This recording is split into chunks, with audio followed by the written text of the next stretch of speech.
भजन संहिता अध्याय 104। सृष्टिकर्ता की स्तुति। हे मेरे प्राण, तू यहोवा को धन्य कह। हे मेरे परमेश्वर यहोवा, तू अत्यंत महान है।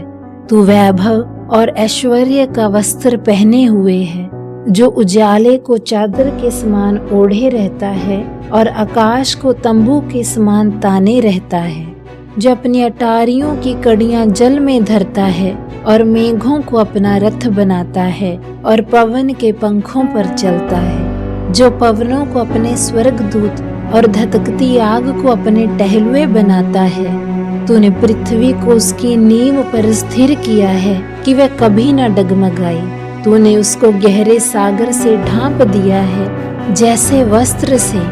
जल पर्वतों के ऊपर ठहर गया, तेरी घुड़की से वे भाग गए।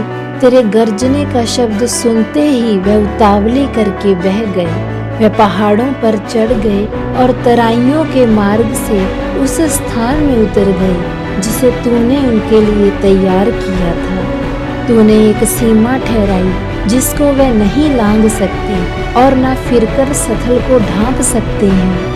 तू तराइयों में सोतों को बहाता है और पहाड़ों के बीच से बहते हैं। उनसे मैदान के सब जीव जंतु जल पीते हैं। जंगली गधे भी अपनी प्यास बुझा लेते हैं। उनके पास आकाश के पक्षी बसेरा करते और डालियों के बीच में से गाते हैं। तू अपने ऊंचे निवासों से पहाड़ों को सींचता है।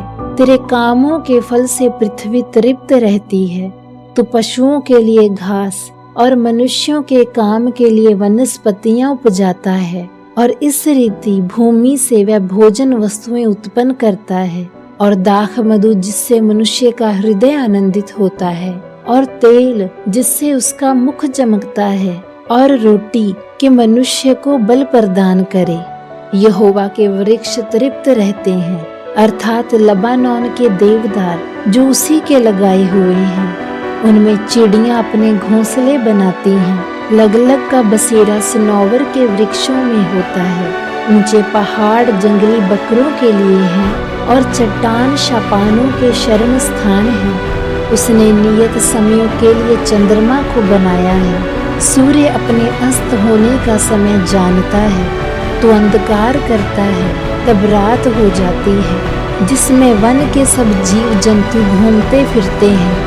जवान सिंह आहेर के लिए गरजते हैं और परमेश्वर से अपना आहार मांगते हैं। सूर्य उदय होते ही वे सब के सब चले जाते हैं और अपनी अपनी मांदों में जा बैठते हैं। तब मनुष्य अपने काम के लिए और संध्या तक परिश्रम करने के लिए निकलता है।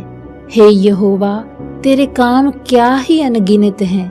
इन सब वस्तुओं को तूने बुद्धि से बनाया है। पृथ्वी तेरी संपत्ति से परिपूर्ण है। इसी प्रकार समुद्र बड़ा और बहुत ही चौड़ा है, और उसमें अनगिनत जलचरी जीव जंतु, क्या छोटे क्या बड़े, भरे पड़े हैं। उसमें जहाज भी आते जाते हैं और लिव्यातान भी, जिसे तूने उसमें खेलने के लिए बनाया है। इन सबको तेरा ही आसरा है कि तू उनका आहार समय पर दिया करे। तू उन्हें देता है और वह ले लेते हैं। तो अपनी मुट्ठी खोलता है और वह उत्तम पदार्थों से तृप्त होते हैं। तो अपना मुख फेर लेता है और वह घबरा जाते हैं। तो उनकी सांस ले लेता है और उनके प्राण छूट जाते हैं और मिट्टी में फिर मिल जाते हैं। तो अपने पवित्र आत्मा को भेजता है और वे सिरजे जाते हैं, और तू पृथ्वी को नया कर देता है। यहोवा की महिमा सदा काल तक बनी रहे। यहोवा अपने कामों से आनंदित होवे।